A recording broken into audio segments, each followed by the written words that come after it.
Monsieur le Président, j'établis d'abord que ce n'est pas moi qui vais chercher les gens pour les induire en erreur. Ce n'est pas moi. La Bible est très claire à ce sujet.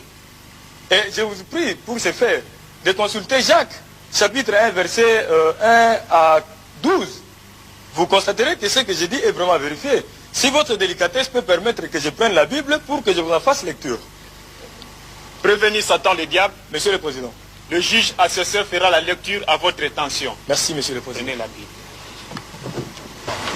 Épître de Jacques, chapitre 1, verset 14 à 15. Je cite.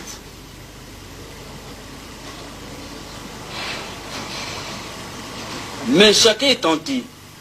Et quand il est tenté, il est attiré et pris au piège par son propre mauvais désir. Ensuite, le mauvais désir conçoit et donne naissance au péché. Et quand le péché est pleinement développé, il donne naissance à la mort. Fin de citation. Merci, monsieur. J'espère, monsieur de l'assistance, que nous avons tout suivi. La Bible dit, avec netteté, que mais chacun est tenté, non pas par le diable, mais par son propre mauvais désir.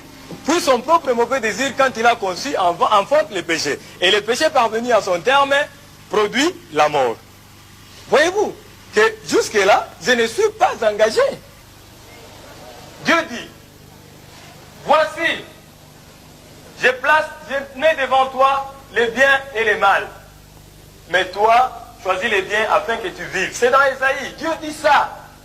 Voici, je mets devant toi les biens et les mal. Dieu dit, je mets, c'est Dieu lui-même qui met les biens et les mal devant l'homme. Il dit, mais toi, choisis les biens afin que tu vives. Mais Dieu met les mal. Les mal, c'est quoi? Les mal, c'est qui?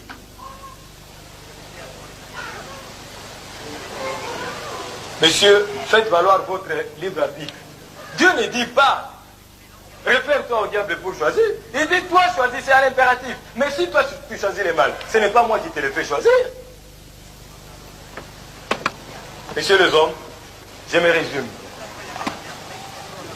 Évitez de tomber dans une erreur irréparable. Vous rendrez compte à Dieu de ce que vous aurez fait de la vie qu'il vous a confiée. Et moi, je rendrai compte à Dieu de ce que je sais. Non, messieurs les hommes, vous êtes tout simplement victimes de votre mauvaise foi. Les hommes de l'époque du Christ voulaient la puissance. Les hommes de l'époque du Christ voulaient la domination. Les hommes de l'époque du Christ voulaient régner. Ils ont refusé Dieu. Ils l'ont crucifié. Vous n'êtes pas mieux, vous. Les hommes de l'époque actuelle